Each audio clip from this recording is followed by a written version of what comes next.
మరి ఈరోజు దేశవ్యాప్తంగా మోడీకి స్వచ్ఛంద సంస్థలు ఆయన గుప్పిట్లో పెట్టుకొని ఆయన పార్టీ సంయుక్త సంస్థల్లాగా పనిచేస్తున్నటువంటి ఈడీ, సిబిఐ, ఐటీ సంస్థలు.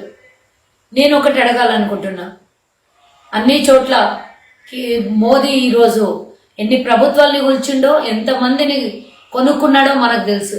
కేజ్రీవాల్ విషయంలో అరెస్ట్ చేయడం అనేది రాజకీయ కుట్ర తప్ప వేరేది కాదు అనడానికి ఇంకోటి లేదు.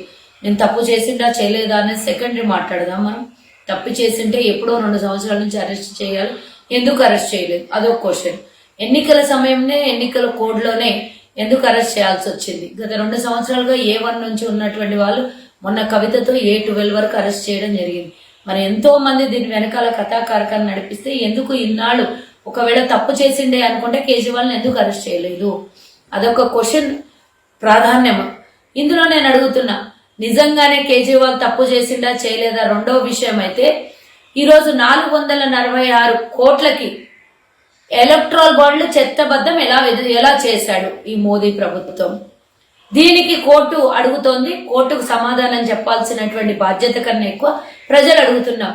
ఈరోజు ఎలక్ట్రల్ బాండ్స్ 446 కోట్లు అంటే మీరు మనీ లాండరింగ్ చేసినట్ట? ఎవరి త్రూ వచ్చినాయి, ఏ కంపెనీ వచ్చినాయి, ఎవరు మీకు ఇచ్చారు? అవి చూపించాలి కదా. దాన్ని చట్టబద్ధం ఎట్లా చేస్తారు?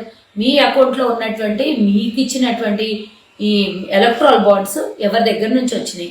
మీకు కూడా అరెస్ట్ చేయాలి. దీనికి సంబంధిత మోదీ ప్రభుత్వంలో ఉన్నటువంటి దీని బాధితులు ఎవరైతే ఉన్నారో, అంటే ఈ దీంట్లో ఉన్నటువంటి బాధితులు ఎవరైతే ఉన్నారో అందరినీ అరెస్ట్ చేయాలి. చట్టం ఒకరికి ఎక్కువ ఒకరికి తక్కువ కాదు.